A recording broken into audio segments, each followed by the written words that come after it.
The Jefferson Educational Society's Global Summit continues tonight with two former White House chiefs of staff on the program.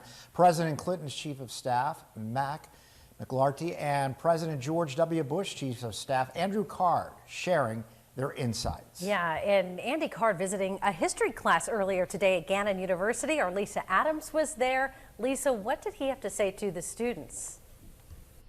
Well, Eva and Mike, he gave them some real insight into the job of a chief of staff and also the job of a U.S. president. But he also gave them some inspiration on why they should accept the constitutional invitation as we, the people, to become involved in our government. It's not every day a former White House chief of staff comes to your history class, especially the one who had to inform the president about the World Trade Center attacks. And leaned over and whispered into his right ear, "A second plane hit the second tower. America is under attack." Dr. Jeff Bloodworth's Gannon University students were moved by an inside look at how decisions were made by a president who Card says respected the weight of his office and considered all points of view.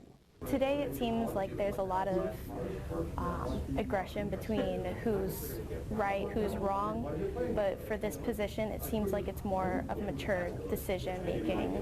Everybody is getting like their own words in and they can base their decisions off of everyone. So he's like, yeah, I want to hear from everybody. I want to get, someone from each side of the argument and and hear them out, because you're not going to please everybody, but you can try. Card wants to polish the institutions of democracy he sees as somewhat tarnished today, and says last week's election was a step toward that.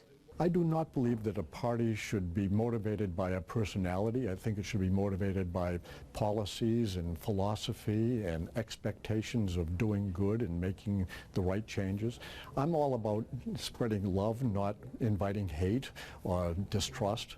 So I'm confident, and I do think this election was the beginning of a healing in our democratic process, especially on the Republican side of the aisle. So Andy Card and Mac McLarty will share their views and insights from both the George W. Bush and Bill Clinton presidencies tonight. Tomorrow, Doris Kearns Goodwin comes back to town. She'll speak on the New Deal to the Great Society, talking about FDR and LBJ, a couple of other great presidents in our history. Reporting live, Lisa Adams, Erie News Now.